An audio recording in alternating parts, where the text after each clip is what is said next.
Hello YouTube fans, here again. And I figured why not do this one, my favourite films of a certain era. This one being my favourite films from 1992. That's right, 1992. So why not, without ado, talk about my favourite films from that golden era being 1992. Not really my favourite, but to me, kind of a fun ride. And fuck it. So much of a fun ride I think it is. Ow. Did hurt, a little bit in. 3D tasses. Now, people don't know why I've got 3D tasses. I'm going to say why. Fede, the final nightmare.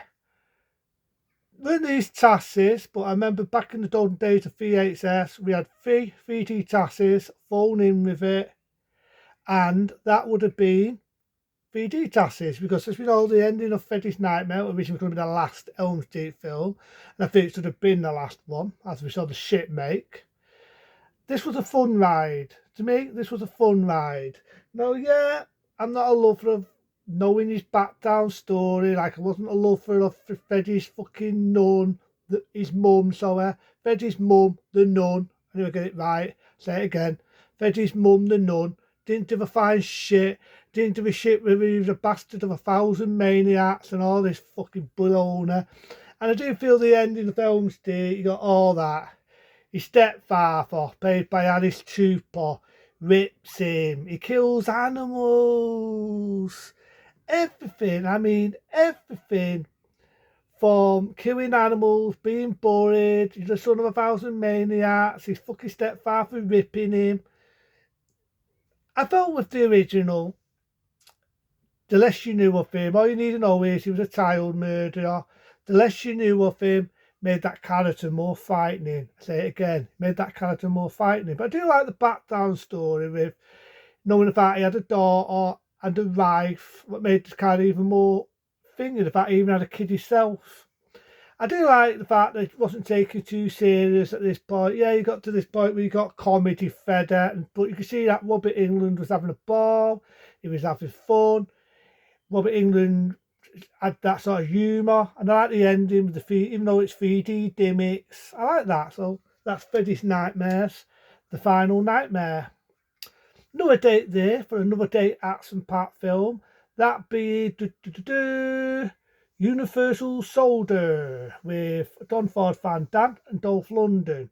I wouldn't say it's the first time I see Dolph Lundgren be a bad guy. If you think of Rocky 4, he didn't exactly be a charity worker. He definitely was not a nice person in Rocky 4. But in this, he plays a bad guy. I like the idea, especially with Robotop. They both kill each other in war, come back sort of like robots, but not robots. I like that. The sequels, but the original Universal Soldier, damn good film. I say it again, damn good film. I don't like my nose because it's fucking money. So let's think of other films I like from that golden there. Batman the Return. What is Batman the Return is still just the original one. I still like it. I think myself Pfeiffer looks damn hot with all that mimic leather on as Catwoman. I do like Danny DeVito's version of the Penguin. I do know there's going to have ideas to have Robin in it, but it got stopped. Which I'm kind of happy. We didn't need to see fucking Robin. Save that for Batman Forever and all the other ones. But Batman Return, the last and the decent one, done by Tim Burton. I think it was a good move. It was just sad that the same era, McDonald's were whinging and whining, saying, oh, it's not for kids, and you kids are getting upset. It was a dark version of Batman. It was really meant for kids. So it was, we know the rest. Schumacher got his mitts on it when he did fucking Batman Forever, but that is not as bad as fucking Batman and Fobbing. But Batman, I think it was the Return, the sequel. I remember watching this one though, which is number 3. Be it, well, not number 3, it's coming in 10 out or so on in it, so it will be, let me think. Yeah, it's number 3, we go way up to 10, my apologies. Number 3, Lethal Weapon 3, then we go to it. I saw Lethal Weapon 3 when it first come out on the big screen, on the cinema, and I still enjoy it today. I think Mel Gibson still has that humour, still has that edge. Danny Dover still dud. The idea of him retiring, which people thought, where did this come from? Well, when you weigh it up, there was a trailer back in 1987 where it actually mentioned Danny Glover's character was going to retire. It never got mentioned in the film, but it was mentioned in the original 87 trailer. So he was going to retire and so on. That's where it was. I do admit I prefer the director's cuts version of Lethal Weapon 3 more than the theatrical. But I saw the theatrical on the cinema. I love to see where they all the building up, practical explosions, something you're never going to see ever again because everything's computer these days. I like the humour in it. Yeah, I do feel though that the third one does throw a lot of humour in it. It gets to the point where is it a fucking comedy or is it a fucking action thriller? But I do think it was good. I do think the motorbike chase scene is brilliant, where he's driving and it pans out. Mel Gibson is Ritz and it pans out. The villain I thought was brilliant. He was fucking ruthless. He had a character about him. Yeah, Lethal Weapon 3. What else can I say about it? Damn dud one. Say it again. A damn dud one. Let me think of other ones. They'll come to me. Demolition Man. How could I forget Demolition Man? Sylvester Stallone. This is number 4. Sylvester Stallone had a ball. He had fun doing it. It was like based on the future. And Sandra Bullock looked really hot in that era. One thing I like about Sandra Bullock, one thing I like about it is she's not Hollywood. She's not a woman with fake tits. She's not got too much makeup on. Back in that golden era, she was naturally pretty. And the way the future is, some people might think it's science fiction, but the way the future's going, I would not be surprised we went that way when we went Andy fucking Panda. We get points off for swearing. We get points for saying naughty words. I would not be surprised if the future went that way. I really wouldn't. But I do like Demolition Man. I think Sylvester Stallone really shows what good action scenes he can do. It's two pretty impressive action scenes even today. I do like the fact that, that's my face. I do like the fact that you've got some really good action scenes. I like even though I'm not a lover of the actor, I do like him as the villain in this. What else can I say? With Leslie Snipes and Sylvester Stallone, it's a dudden. That being Demolition Man. And when you think about it, it was a dud day for Sting. He sang the theme song to Lethal Weapon 3, and he also sang the theme to Demolition Man.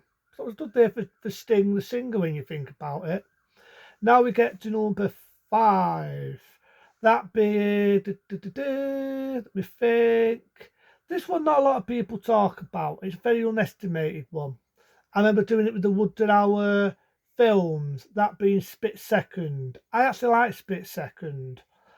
To me, Split Second, it's science fiction, it's a thriller, it's horror, it's everything what I like, and it's practical effects again, something you're never going to see, nothing you're never going to see ever again, practical monsters.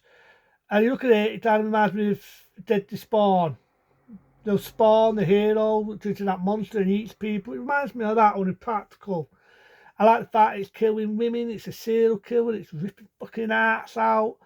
I do think, again, that Woodard Hour, May Rest, really played a brilliant role in that. He's eating Doctor, he's addicted to Doctor. Tim to tell, this was there when she was nice to look at, then wasn't shy. It's a dud, Split Second, you've never seen it, you like science fiction, you like horror, you get it all with Split Second. Let me think of others from 1980. Now we get to number 6, 7, 8, 9, 10. This is a hard one because I'm running low on films from the golden era of 1992. Fuck it. I wouldn't say it's my favourite, but it's an interesting film. It's psychological, it's suspenseful, that being Basic Instincts. This was the era when Michael Douglas was getting into Sharon Stone and definitely in a sexual way. I can definitely see why. Sharon Stone opens her legs and all those men saw gold. Definitely had a good figure in that era. Definitely wasn't shy in that era. And I think Michael Douglas plays a really good role. he's a cop, he's on the heads. Obviously, he's fucking must fancy the ass of Sandstone when she opens her legs.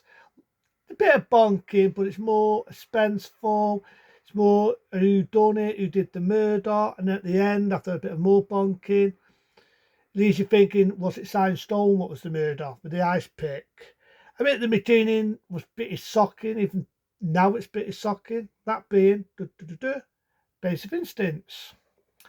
Let me think of other ones from that Golden in there of 92. It's an hard one because there's loads of other ones out there, but I can't think at the moment. Oh, now I can think. Feet Walkers. Never seen Feet Walkers? Again, this is horror. Practical effects. Book by Stephen King. Yeah, you got other horror icons that make a test appearance in it. If I remember right there. Let me think. It'll come to me. You got loads what come into it. Some are sadly no longer with us. Like John Hooper makes a test appearance. You've got Dave Parker. Got that feeling. I like the idea of these tap people. It's like a love story, but not. Die changes into a tap sort looking monster. Definitely how they got away with that, I don't know. A bit of incest. I'm not going to say that bit. But that's Feet Walkers from 1992. That being number 6. Let me think of other ones now, because it's a hard one. It's a hard one in the middle loads of 92. Loads. I just can't think at the moment. So what I'm going to do, I'm going to leave it at number 6 for the time being, because there's loads, fucking loads of 92. 92 to me was a damn good day for films. Unlike nowadays where it's remake, another fucking remake. 1992 was a damn good day for films. They're my favourite films from 1992. Into them, be smart, be safe. See you later.